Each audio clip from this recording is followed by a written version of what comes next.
Capítulo 8.1 Ciel 2 Nada havia acontecido. Realmente, nada havia acontecido. Embora Eugênia esperasse alguma forma de punição por ter deixado Sean, um membro da família principal, em tal estado, o anexo estava completamente em paz, como se o duelo com Sean nunca tivesse acontecido. Sinceramente, embora nada que pudesse ser chamado de incidente real tivesse ocorrido, não significa que não tenha havido mudanças. Após o duelo, o comportamento dos serviçais do anexo mudou. Agora, eles estavam cautelosos com o humor de Eugênia e não tinha pressa em se aproximar dele. Provavelmente, não queriam se envolver nas consequências junto com ele. Você está bem com isso? Eugênia perguntou enquanto olhava para Nina. Sua primeira noite no anexo havia acabado, e agora era a manhã seguinte. Quando Eugênia e Nina chegaram à sala de jantar do primeiro andar, descobriram que estavam os únicos lá. Mesmo assim, uma grande variedade de pratos estava disposta na mesa de jantar. Posso saber o que você quer dizer com isso? Nina perguntou. Ao me acompanhar, Eugênia disse enquanto cortava um pedaço de carne grosseiramente para si mesmo. Os pedaços de carne estavam cortados em pedaços grandes demais para um café da manhã. A única coisa que Eugênia havia pedido entre todos esses alimentos era a carne. Se ele não se certificasse de comer o suficiente mesmo após se esforçar fisicamente, tanto sua resistência quanto, é claro, sua forma física seriam prejudicadas. Nina não tinha pressa em responder.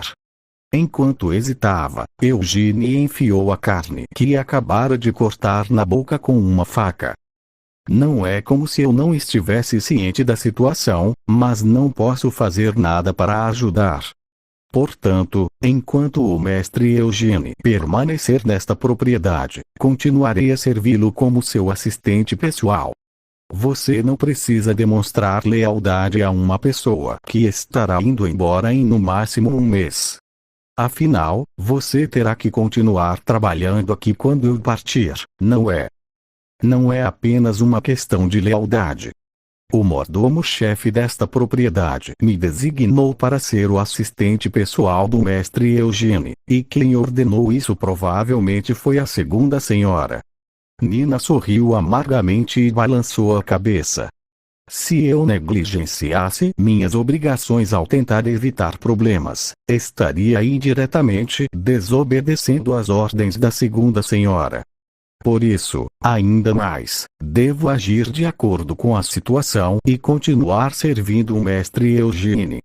Você tem uma boa cabeça, elogiou Eugênia com um sorriso, empurrando o prato vazio para o lado. Ele pegou uma perna de cordeiro tão grossa quanto seus antebraços. Quando você disse que não era apenas uma questão de lealdade, isso não significa que você é pelo menos um pouco leal a mim. Observou Eugênia.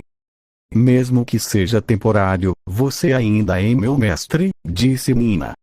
Então eu também não tenho escolha a não ser agir como um mestre adequado. Se há algo que eu fizer acabar te causando qualquer sofrimento, não guarde para si e me conte imediatamente. O que foi com Dan?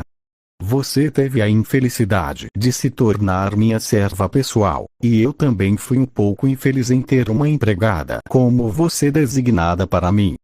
Sendo assim, pelo menos devemos tentar manter uma boa relação entre nós. Mas, chega.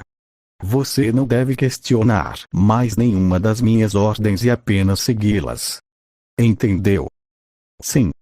Então vá buscar algumas toalhas úmidas. Sem dizer mais uma palavra, Eugênia começou a devorar a perna de cordeiro com os dentes. Nina ficou momentaneamente atordoada com essa cena, mas assentiu com a cabeça e começou a se afastar.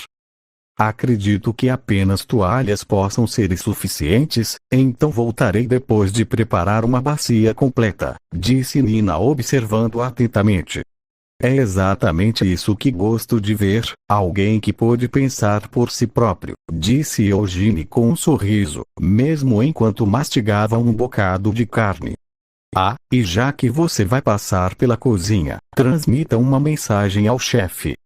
Diga a ele para aumentar a proporção de carne em relação a tudo mais durante o almoço, em vez de tentar elevar os pratos de forma desnecessária com uma culinária sofisticada. Ele deve apenas garantir que sirva mais carne magra. Sim. Enquanto continuava a se retirar educadamente da sala, Nina lançou um olhar para a mesa. Será que ele realmente ia comer tudo aquilo sozinho? É claro que Eugene terminou de comer tudo. Desde sua vida anterior, ele nunca foi do tipo exigente e conseguia desfrutar de comer todo tipo de coisa. Até mesmo já comi monstros e demônios. Depois de retirar um pedaço de carne preso entre os dentes, Eugene lavou as mãos na bacia. Em seguida, enquanto acariciava seu estômago cheio, ele saiu da mesa. Nina seguiu atrás de Eugene em passos rápidos. Você ouviu se alguém está chegando hoje? Eugene perguntou a ela. Peço desculpas, mas ninguém me disse nada, respondeu Nina. Então vá descobrir. Estarei na academia se precisar de mim. Sim. No entanto, por favor, considere, você acabou de comer. Tenho receio de que, se começar a se exercitar imediatamente, seu estômago possa doer. Obrigado por se preocupar, mas é desnecessário. Meu estômago não dói mesmo se eu começar a correr logo após uma refeição. Nina tinha um corpo normal e achava impossível compreender tal condição física. Mesmo assim, ela se retirou silenciosamente sem fazer mais perguntas. Eugene não havia mentido para ela. Desde jovem, seu corpo nunca sofreu de doenças persistentes. Mesmo suas palmas das mãos, que haviam se aberto ao empunhar a lança ontem, agora estavam completamente curadas, sem um único arranhão. Realmente, esse corpo é tão injusto. Pensando bem, nem em sua vida anterior, Vermouth quase nunca precisava usar magia de cura ou poções. Embora fosse raro ele se ferir, seu corpo se curaria por conta própria nas poucas ocasiões em que isso acontecia.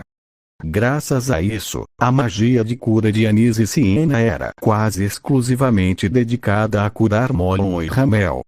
A razão pela qual você continua se machucando é que você sempre corre à frente sem pensar. Ei, aquele idiota do Molon é quem avança primeiro. Aquele cara faz isso porque é um idiota. Então por que você continua copiando aquele idiota? Você também é estúpido. Então, droga, devo deixar aquele idiota ser espancado pelos monstros? Por que está brava comigo? Suspiro, vamos parar de discutir. Olhe para Vermouth. Por que você não pode lutar com tanto cuidado quanto ele, sem se machucar? Se você quer que paremos de discutir, por que continua falando merda assim? Toda vez que ele voltava coberto de ferimentos, Siena sempre dava uma bronca em Ramel. Mesmo que 13 anos já tivessem se passado desde que ele reencarnou, as memórias de sua vida anterior não haviam desaparecido nem um pouco, permanecendo tão claras como sempre. Foi realizado um funeral para Vermouth depois que ele morreu, mas não sei se os outros 3 ainda estão vivos ou não. A sábia Siena, após servir o mandato mais longo como chefe dos magos de uma torre mágica em toda a história do reino mágico de Aroth, desapareceu subitamente há cerca de 200 anos. Seu paradeiro após esse ponto era desconhecido. Mesmo a fiel Anise, reverenciada como santa pelo Sagrado Império de Uras, retirou-se de suas atividades no templo central durante seus últimos anos e partiu em uma peregrinação solitária. Nem mesmo o Papa do Sagrado Império conseguiu fazer com que ela revelasse o destino de sua peregrinação. Quanto a Molon, o tolo, o primeiro rei do reino do norte de Ruhar, esse sujeito ainda estava por perto, felizmente, tendo sido visto relativamente recentemente. Embora relativamente recentemente, nesse caso, significasse há 100 anos atrás, após abdicar do trono, ele levou uma vida tranquila. Ele fez sua última aparição há cerca de 100 anos, no aniversário da fundação de seu reino. Não importa o quanto eu pense nisso, não consigo imaginar que algum deles tenha morrido em silêncio, mas tal pensamento era sem sentido. Porque Vermouth, aquele que parecia o mais improvável de morrer, na verdade havia morrido há mais de 200 anos. Enquanto Eugene sentia um gosto amargo subindo em sua boca, ele balançou a cabeça para clarear os pensamentos.